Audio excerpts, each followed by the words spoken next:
मुस्लिम league नून बलोचिस्तान के कायदीन ज़्यादा नशिस्तें जीतने की हिकमत अमली बनाने लगे। कोयटा में नून लीगी रहनुमा सरदार सहरगुल खिलजी का बोल न्यूज़ के नुमाइंदे दानिश मुराद से गुफ्तगू कहती हैं ऐसे हिकमत अमली बनाई है जिससे नून लीग सूबे में सबसे ज़्यादा नशिस्तें जीत कर हुकूमत बनाएगी।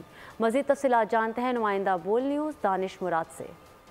जी, पाकिस्तान मुस्लिम लीग नून की जानिब से क्वेटा भर में इंतखाबी जो उनका सिलसिला है वो इस वक्त आगाज़ उनका हो चुका है। मुख्तलिफ इलाकों में कॉर्नर मीटिंग्स और जो सियासी इज्तिमात हैं उनका सिलसिला जारी है। इस वक्त मैं क्वेटा का जो सूबाई हल्का है PB41, यहाँ से जो पाकिस्तान मुस्लिम लीग नून के नामजद उम्मीदवार है सरदार सहरगुल खिलजी, वो इस वक्त यहाँ पर कॉर्नर मीटिंग में आए थे और उन्होंने खिताब करते हुए लोगों से ये अपील की है कि वो 8 फरवरी को पाकिस्तान मुस्लिम लीग नून को जो है वो वोट करें। मजीद उनसे जानते हैं, सर क्या सूरत हाल है, क्या मुस्लिम लीग नून बलूचिस्तान में हुकूमत बनाने के काबिल पोजीशन में है इस वक्त? बिस्मिल्लाहिर्रहमानिर्रहीम। बिल्कुल माशाल्लाह, मैं तो समझता हूँ कि बलूचिस्तान में हुकूमत भी पाकिस्तान मुस्लिम लीग नून की आएगी और यहाँ जो क्वेटा का, मैं बेसिकली क्वेटा का बात कर रहा हूँ, क्वेटा में जो है इंशाल्लाह मुझे उम्मीद है अल्लाह से कि 3 से 4 सीट हमारे आ जाएगी। मुल्क और कौम की तरक्की के लिए अपना जो वोट है उसे बेहतर तौर पर इस्तेमाल करें।